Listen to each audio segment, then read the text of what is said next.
इसको क्यों अलग किया गया था FIA से और मकसद क्या था इसका। वो जैसे ही उसको कंफर्म जाता है आपका व्हाट्सएप खो जाता है, आपके बैंक अकाउंट में आपकी जमा पूंजी जो है वो लूट ली गई है, जिन तक अप्रोच करना नामुमकिनात में से होगा। आज मैं एक बहुत बड़ी खबर आपसे शेयर करने जा रहा हूँ नेशनल साइबर क्राइम एजेंसी के हवाले से, जो खसूसी तौर पर तश्कील दी गई थी। तकरीबन 1 साल पहले इसको FIA से अलग कर दिया गया था और इसके अपने क्या हालात हैं ये मैं आपसे शेयर करूंगा, और ये बनाई क्यों गई थी और अब ये कर क्या रही है।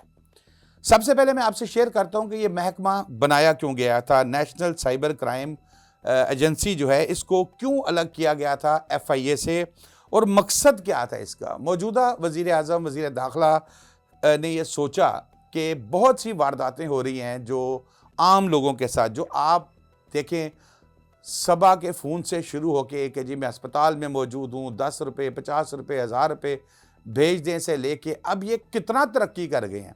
असल मकसद इसको रोकना था, लेकिन ऐसा नहीं हुआ और तवज्जो किसी और तरफ दे दी गई। वो तवज्जो किस तरफ दी गई और उस तवज्जो का अंजाम क्या हुआ ये भी आज मैं आपसे इस वीलॉग में शेयर करूंगा।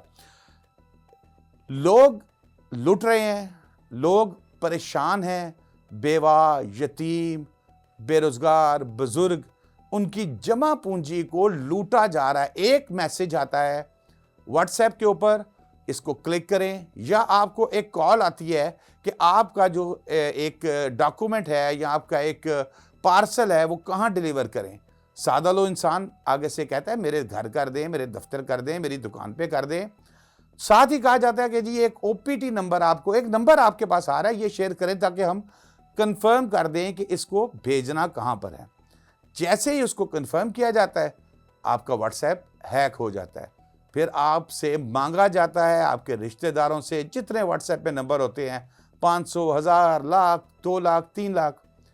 और सबसे अहम बात यह है कि इसका निशाना कई अफसरान भी बने, साबिक जज साहबान भी बने, लेकिन अब पैसे किसी ने भेजे नहीं भेजे ये अलग बात है, लेकिन निशाना ज़रूर बनाया गया उनको। और फिर एक दफ़ा यहाँ पर भी वारदात होती है कि जी फ़ोन आता है, आपकी बैंक वेरिफिकेशंस हो रही हैं, आपके ID कार्ड का नंबर, ये बताया जाता है ID कार्ड का नंबर, और फिर कहा जाता है कि आपको एक नंबर आएगा, OPT नंबर होगा, वो आप हमें बता दें ताकि हम आपकी वेरिफिकेशन कंप्लीट कर लें।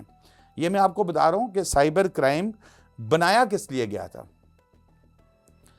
फिर जैसे ही आपका OPT जाता है आपको टिंग टिंग मैसेजेस आने शुरू होते हैं, जिसमें यह होता है कि आपके बैंक अकाउंट में आपकी जमा पूंजी जो है वो लूट ली गई है। इन लोगों को पकड़ना था, इन लोगों के खिलाफ कार्रवाइयां करनी थी, लेकिन बदकिस्मती से ये तो किसी और तरफ ही जा रहे हैं। NCCIA national cyber crime agency ये किसी और तरफ जा रहे हैं। इनका फोकस शायद इस तरफ नहीं था जिस मकसद के लिए बनाया गया था। अब यहाँ पर कुछ अफसरान की तरफ से भी एतराज़ आ रहा है कि भाई आप हमारे साथ ज़्यादती कर रहे हैं, लेकिन अब सोर्सेज ये बता रहे हैं कि जो नेशनल साइबर क्राइम एजेंसी के कुछ अफसरान, ज़ाहिर है हर महकमे में कुछ अफसरान हैं जो ऐसा करते हैं, तमाम अफसरान ऐसा नहीं करते। कुछ अफसरान जो जिनमें से कुछ लापता भी हो चुके हैं।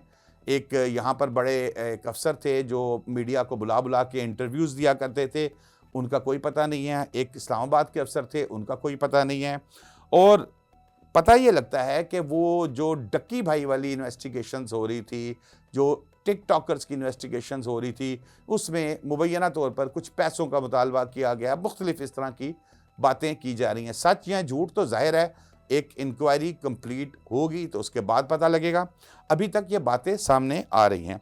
अब हुकूमत ने ज़राए ये बता रहे हैं कि इसकी तहकीकात करने का फ़ैसला किया है, और ये तहकीकात हाई प्रोफाइल तहकीकात होगी, जिसके अंदर ऐसे अफसरान को चुना जाएगा तहकीकात के लिए जिन तक अप्रोच करना नामुमकिनात में से होगा। NCCIA के 2 अफसरान मैंने बताया कि लापता हुए, मुबैना तौर पर लापता हुए। फिर उसके बाद करप्शन में मुलविस इख्तियारात का गलत इस्तेमाल और माली बदअनवानी के हवाले से जो जामिया तहकीकात की जाएंगी, ज़राए ये बता रहे हैं। अब भर्ती के अमल, असामियों की अपग्रेडेशन, फ्रॉड, जाली रिकॉर्ड की बुनियाद पर तरक्कियां देने के ख़िलाफ़ भी तहकीकात की जाएंगी। ये तमाम तहकीकात वो लोग करेंगे जिन तक अप्रोच करना नामुमकिनात में से होगा।